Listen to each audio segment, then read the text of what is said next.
Hello, xin chào các bạn. Chào mừng các bạn đến với kênh của Vinh Chơi Gold.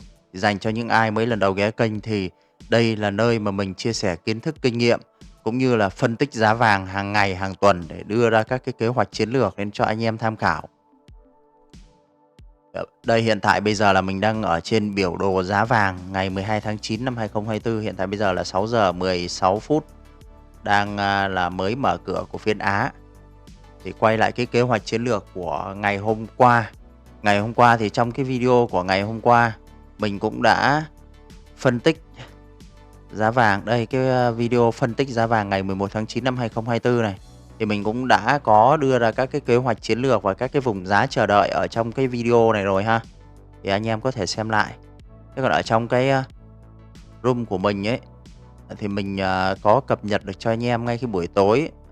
Kế hoạch chiến lược thì mình đưa ra trước là chờ đợi ở những cái vùng giá mà mình đã đưa trong video. Thế còn khi mà vào phiên ấy, nó đưa ra các cái tín hiệu ấy, thì ngay khi mà buổi tối tin ra phiên Mỹ giá vàng nó từ trên 2529 2530 nó test lại ngay cái đỉnh rồi nó rơi xuống ấy, thì mình có nhắn cho anh em là chờ hồi lại vùng 17 đến 21 thì sell này.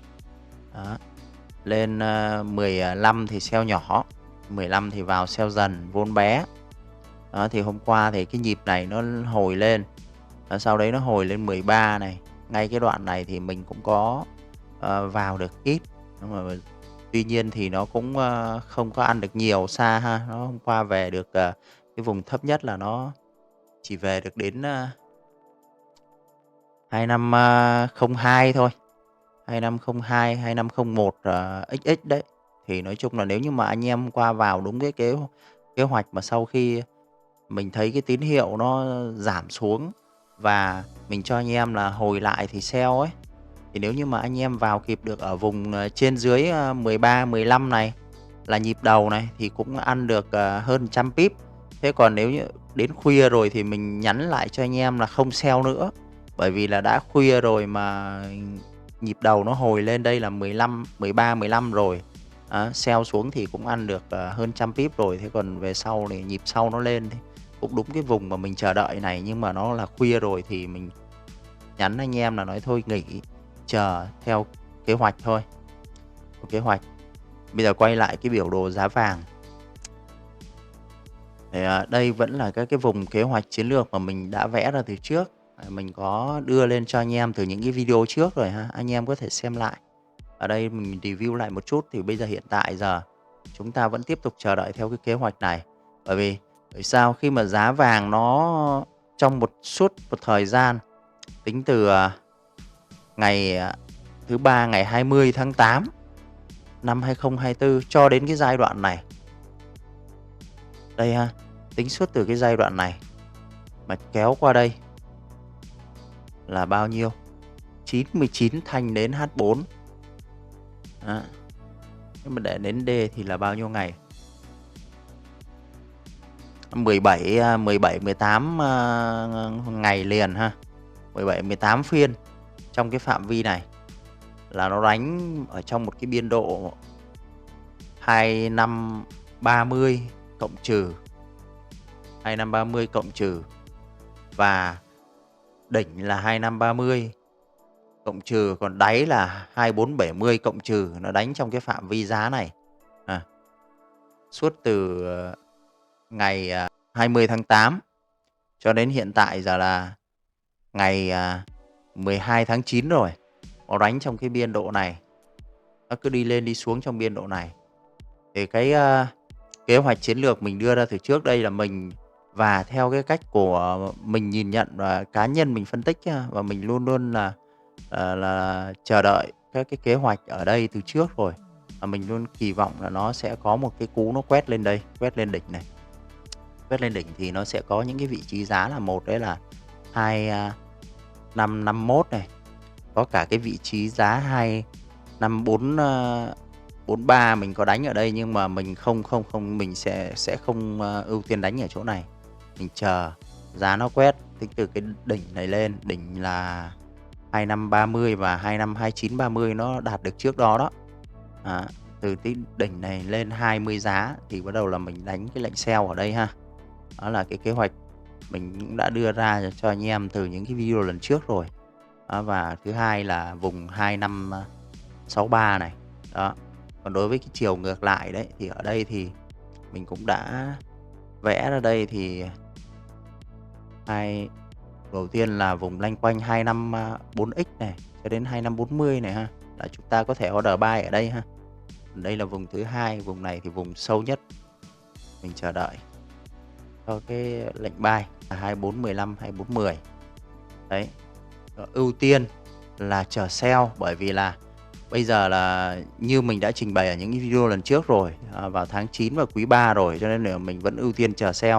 Và mình đang kỳ vọng là ở đây, đó, cái đỉnh vùng 2529 này nó đã quét đi quét lại rất là nhiều lần rồi. Đây là 1 lần này, 2 lần, 3 lần, 4 lần, 5 lần và đây là lần thứ 6 nó tiệm cận. Thì ấy, thông thường như các cái điểm giá bình thường nó chỉ chạm được 3 đến 4 lần là cùng. Để rồi nó sẽ có xu hướng phá lên hoặc phá xuống. Còn ở chỗ này thì nó đi sideways quá lâu rồi ha. Nó tạo ra 5 đến 6 lần mà nó chạm cái vùng giá 2530 này.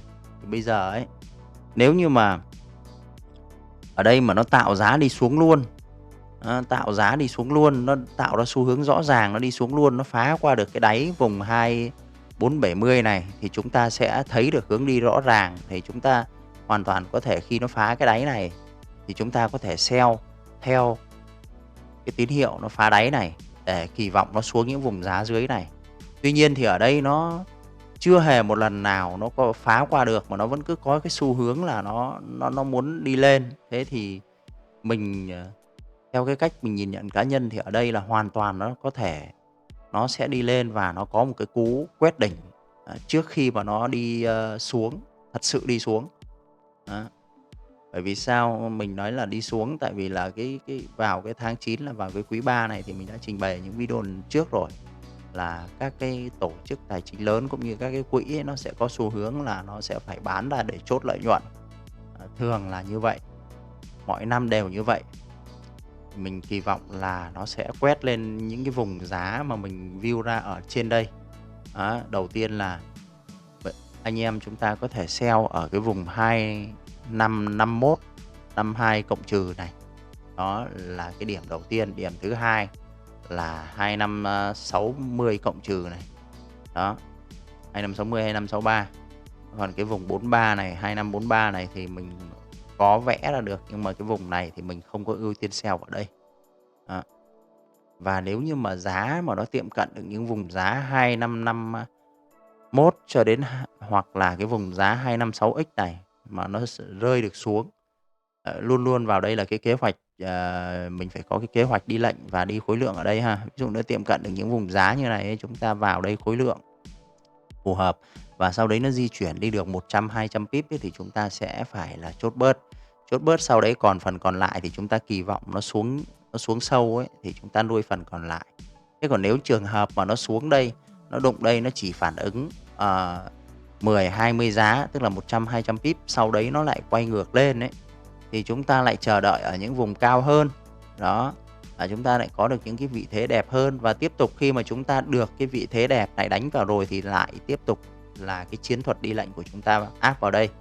Đó, là nó đi được 10-20 giá chúng ta chốt một phần, và phần còn lại chúng ta mới kỳ vọng nuôi xa thì chúng ta giữ phần còn lại. Chúng ta chỉ thua khi nào mà giá đánh, chúng ta phân tích ra đây mà đánh vào mà nó bị đẩy lên, nó quét SR luôn thì chúng ta chấp nhận thua cái lệnh đấy. Còn đâu mà khi mà nó đã cho mình cơ hội mình ăn được từ 5-10 giá, 15-20 giá rồi thì không bao giờ chúng ta để thua ha. Chúng ta phải có cái chiến thuật đi lệnh vào đây nữa. Tương tự như vậy, bất kể ở một vị trí giá nào cũng vậy. Như ngày hôm qua cũng vậy thôi. Ngày hôm qua ví dụ như khi ở đây giá nó đã tạo ra tín hiệu ngay lúc tin ra này, nó tạo tín hiệu đi xuống thì mình đã nhìn thấy hướng giá đi, mình cho anh em là chờ hồi lại để sell. Chờ hồi lại mình có nhắn ở trong group là chờ đợi hồi tầm vùng 18 đến 21 là sell. Thì đây hôm qua nó cũng về chính xác loanh quanh đây. Đây là cũng là cái giá Đấy, 20 chấm mấy đấy. Thì suýt soát hôm qua mình cho là 18, 21 thì ở chỗ này nó là 20.4 này. Thì nếu ví dụ như anh em có vào được cái lệnh sell ở đây hôm qua, tuy nhiên thì nó về đây cái giá này tầm đêm rồi thì chúng ta không đánh được. Nhưng mà trường hợp mà nếu như mà sớm mà nó về đây mà anh em mình đánh được thì chúng ta áp cái bài chiến thuật đi lệnh vào, thì ví dụ ở cái khoảng giá này nó di chuyển ở đây cũng được khá khá đấy. Đó, nó cũng được 10 giá mà. Thì luôn luôn là như vậy, nó đi 5 giá này chúng ta đã chốt bớt phần, và đi 10 giá này chúng ta chốt bớt một phần rồi. Thì phần còn lại bây giờ nếu như có còn thì ở đây chúng ta có kỳ vọng nuôi để ăn sâu xuống dưới này. Thì nó có quay lại, nó có SL đi nữa thì chúng ta cũng đã lời được một phần, chúng ta đâu có suy nghĩ, đâu có lo ngại gì đâu. Đó, ví dụ thế. Còn trường hợp mà nó lên nó đá SL cái phần còn lại đấy thì chúng ta lại chờ đợi ở những vùng cao hơn để chúng ta có những vị thế đẹp hơn. Và mỗi một vị thế đánh thì chúng ta lại tiếp tục áp cái bài đó vào. Đó. Thì mình luôn luôn nhắc đi nhắc lại rồi, là ngoài cái phân tích ra mình đưa ra được những cái giá đánh để cái vị thế nó đẹp. Mình bị SL thì SL rất là ngắn, nhưng mà TB thì của chúng ta thì thường rất là dài. Đó. Ta rất là có lợi khi mà chúng ta phân tích được ra những cái vị thế giá đẹp để vào thì chúng ta sẽ có lợi rất là nhiều. SL thì nó rất là ngắn thôi, nhưng mà TB nó rất là dài. Và đồng thời chúng ta lại có cái bộ chiến thuật đi lệnh áp vào đây nữa thì nó sẽ rất là tối ưu được các cái lệnh của mình ha. Hạn chế tối thiểu cái việc thua lỗ mà tối ưu được cái việc lợi nhuận. Đấy. Thì đây là tất cả những cái gì mà kế hoạch chiến lược mà mình phân tích và mình đưa ra để cho anh em tham khảo. Tuy nhiên thì cái này là nó là phân tích cá nhân của mình, không có đúng cũng không có sai, thì tất cả chỉ mang tính chất tham khảo. Còn anh em thì mọi người giao dịch thì cũng đều phải có cái góc nhìn, đưa ra quyết định riêng của mình ha. Còn mình đưa lên đây chỉ là mang tính chất tham khảo, anh em tham khảo thêm. Nếu thấy đúng hoặc hay thì chúng ta có thể tham khảo. Còn nếu thấy không đúng không hay thì thôi. Đó, và anh em nhớ là ủng hộ kênh của mình nhá. Ủng hộ kênh của mình bằng cách là bấm nút like và nút share video cho những anh em bạn bè nào cần. Đăng ký kênh của mình và nhấn nút chuông thông báo để sau này mình ra những cái video mới thì anh em sẽ là những người nhận được sớm nhất. Rồi, xin chào và cảm ơn anh em. Hẹn gặp anh em ở những video lần sau.